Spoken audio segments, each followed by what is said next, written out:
Hello and welcome, people. I am the Dependent Fanatic, and today we're going to be talking about SEC schedules. Sorry, I told you it would probably be Monday. It's a busy weekend, but here we go.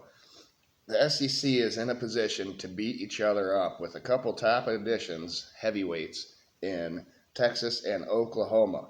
There's always been a perfect balance where the SEC always has a couple of great teams in a season. Well, it's going to be more than a couple any given year now, in my opinion. All right. Let's start with the least, the team with I think who's going to have the less wins, and then we'll go to the best teams in the nation in the conference. Here we go. Vanderbilt. Clark Lee is their head coach, and he is 9-27 in his 3 years, 2-22 in the SEC. Vanderbilt will go 2-10 this year with wins over Alcorn State and Ball State. They'll be 0-8 in the SEC. Could they win versus South Carolina or at Auburn? No. No. And they're not beating Virginia Tech either. All right. Arkansas is next. Sam Pittman is their head coach, and he is 23-25 in 4 years. He's 11-23 in the SEC. Arkansas will go 3-9 this season, 0-8 in the SEC. They'll beat Arkansas Pine Bluff, UAB, and Louisiana Tech all at home this season. Mississippi State, Mike Leach should be in the College Football Hall of Fame. I agree with Lincoln Riley in that aspect. But now it's Jeff Lebby, who's never been a head coach, and the roster needs an upgrade. Mississippi State will go 4-8 this season, 1-7 in the SEC. Wins versus Eastern Kentucky, Toledo, Arkansas, and Massachusetts. Congratulations. South Carolina is next. Shane Beamer is the son of a great coach. Even so, the great coach had Michael Vick. So how great is Beamer? He is 20-18 in 3 years at South Carolina and 10-14 in the SEC. I think South Carolina goes 5-7 this year, 2-6 in the. Check your Wi-Fi network connection by going to settings. They'll be 5-7 and 2-6 this year with wins versus Old Dominion, Akron, at Vanderbilt, Missouri, and Wofford. This team should lose to Missouri, but they could win at Kentucky. So you could flip them if you want. But I think 5-7 is the number for South Carolina. Kentucky, Mike Stoops, another relative of a great coach. I'm just kidding. I'm kidding with these guys. But Stoops is 73-65 in 11 years at Kentucky, 35-55 in the SEC. I think they are the first bowl team that you guys have on this list. Every other team is going bowling from here on out. Kentucky will go 6-6 with wins versus USM, South Carolina, Ohio, Vanderbilt, Murray State, and Louisville. All of these are home wins. Could they pick up a win on the road? That is yet to be seen. I don't think they can. So, there is the first 5 teams in the SEC. Now we're getting serious here. The next 5 teams are going to go 8-4, all 5 of them. Yes, they're going to beat each other up. Like I said, Auburn's Hugh Freeze has won the SEC and won in the SEC before at Ole Miss. Freeze is 80-54 as a head coach and 6-7 after 1 year at Auburn. I think they'll go 8-4, like I said, 4-4 in conference. Their losses are at Georgia, at Missouri, Texas A&M, at Alabama. Maybe I'm high on Auburn. They could also lose to Oklahoma and at Kentucky, but I don't think so. 8-4 is what I have for them. Missouri is going to go 8-4, 4-4 in conference. Losses at Texas A&M, at Alabama, Oklahoma, at South Carolina. If South Carolina and Oklahoma were wins, then they could be a playoff team with them win the strength of record there. Eli Drinkwitz had a great year last year, 11-2, but he's still 28-21 at Missouri in 4 years and 500 in the SEC. Oklahoma, Brent Venables is 16-10 in 2 years, 10-8 in the Big 12. I like a defensive-minded coach, but year 3 better be better. I think it will be, but the SEC is different than the old Big 12, so maybe the record won't show it. 8-4 is what I have for them. 4-4 in conference. Losses at Auburn, to Texas, at Miss, and at LSU. All right. Brian Kelly at LSU. Speaking of them, he produced a Heisman winner last year. Can he do much of anything else? So Brian Kelly relies on quarterback and wide receiver a little too much. Reminds me of a couple other teams in other conferences that I could mention. But he is 283, 103, and he's old enough to have ties. 2 ties as a head coach across different divisions. How is it going at LSU? He's 20-7 and 12-4 in the SEC in 2 seasons. I think they go 8-4, 4-4. Losses to Ole Miss, at Texas A&M, Alabama at home, and Florida at home.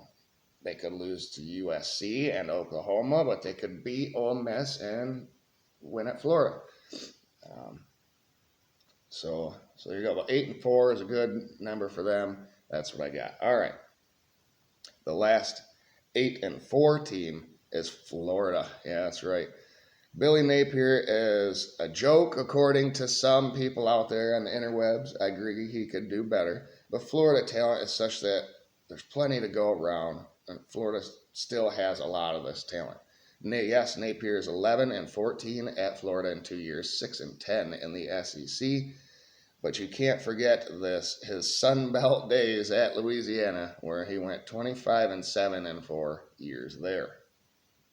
I think they go 8-4, 5-3 in conference, so they get the tiebreaker over those other teams. Losses at Tennessee, Georgia, and at Texas and at Florida State.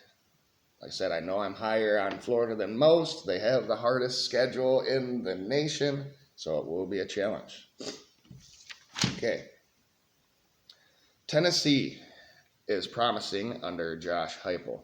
He is 27-12 there and 14-10 in the SEC in 3 years, and he's only lost 2 non-conference games. They'll beat Chattanooga, NC State, Kent, and UTEP again. Congratulations. Beautiful non-conference there. They'll go 9-3, 5-3 in conference. Losses at Oklahoma, to Alabama, and at Georgia. If Tennessee can win at home, Oklahoma, or Alabama at home, then I think they would be in the playoff with 10 wins and some great quality wins there. But I don't think they do. 9-3. All right, Texas A&M. Like Florida, the talent is there, but unproven. A new head coach, Mike Elko, went 16-9 at Duke the last 2 seasons, 9-7 in the ACC. 9-3 and 6-2 in conference for them would be a nice season, in my opinion. Losses are Notre Dame, at Florida, and Texas. They could win those, but they could also lose to LSU and Auburn. Just kind of where I'm at, how I come up with it. I do go through all the schedule, went through all the schedules, went through the rosters, give me a little bit about the coaches, and I come up with this list. So here we go. Ole Miss. Ole Miss has Lane Kiffin. He's been great everywhere he's been in college except USC. But at Miss, he is 35-14 or 15 in 4 years, 20-13 in the SEC. I think they will go 10-2, 6-2 in conference. Losses to Georgia and at Florida. Their wins versus Kentucky, LSU, Oklahoma will get Ole Miss in my opinion, if there's room for a team. That's good enough. Into the playoff is what I'm saying when I say they could get in. Texas is next. I believe there will be 3 7-1 teams in the SEC, and there are 3 teams that are left. So you can probably guess which. Texas is first because they're going to lose out of conference to Michigan. Steve Sarkisian also didn't work at USC, but he's 25-14 at Texas. 17-10 in the Big 12 is a bit concerning, but there was massive improvement last year as they went to the college football playoff. They will go 10-2 this season, 7-1 in conference, like I said, at Michigan, and then they'll lose to Georgia after they have to play Oklahoma. Wins versus Oklahoma, Florida, Kentucky, Texas A&M will get Texas in with that 10-2 record, in my opinion. And then here we go, the final 2 teams. Who's it going to be? Georgia. Georgia has 1 loss in 2 seasons, just like Michigan. Kirby Smart is a great coach. He learned from Saban that trenches win first. He is 94-16 and 56-9 in the SEC in his first 8 years as head coach. And you have to mention the 2 national title championships. 11-1, I have them going. 7-1 in conference. Their loss at Alabama. Wins versus Clemson, Kentucky, Auburn, Texas, Florida, Missouri, Tennessee. They're in. If they do all that, they're in. There's no problems there in a 12-team playoff. And then also at 11-1, 7-1 in conference, Alabama. Saban retired. Enter Kalen DeBoer, who kept things intact. He was 104-12 everywhere else, including a 25-3 at Washington in his 2 years there. Sioux Falls was most of his wins. 67-3 is what he went in that division. If he only beat Michigan, would he have stayed at Washington? No, I don't think so, because it's Alabama. So they're going to go 11-1, 7-1, and their losses at Oklahoma, the defensive team, believe it or not. Wins versus Wisconsin, Georgia, Tennessee, Missouri, LSU, and Auburn will get them into the playoff as well. So here we go. I still believe the SEC at the bottom of the league is the best in the nation, getting 12 of 16 teams to a bowl game. I did the Big Ten already, and if you want to watch that, go ahead. But only 12 of 18 teams are projected to go bowling by me in the Big Ten. You should get many playoff teams in too, 3 to 5 teams, just like the Big Ten. And one caveat here, the Big Ten does play one more conference game than the SEC, and that might make a difference with some of these schedules.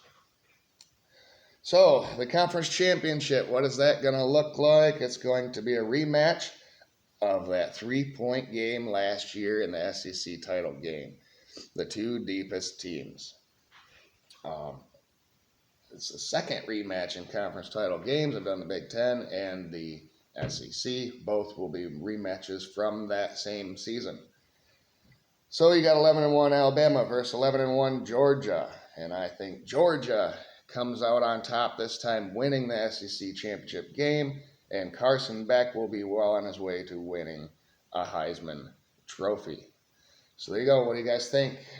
Next will be the ACC, and then I'll do the Big 12, and then I'll come up with a 12-team playoff prediction. I'll make a bracket of who I think is going to be selected, and then I'll pick those games, and I'll pick a national champion. So what do you guys think of this outside Michigan fanatic talking about the SEC? Am I accurate? Let me know in the comments below. Please like the video, share with others, subscribe if you have not already. Thank you if you have subscribed. It means a lot. And have a great day, but as always, go blue.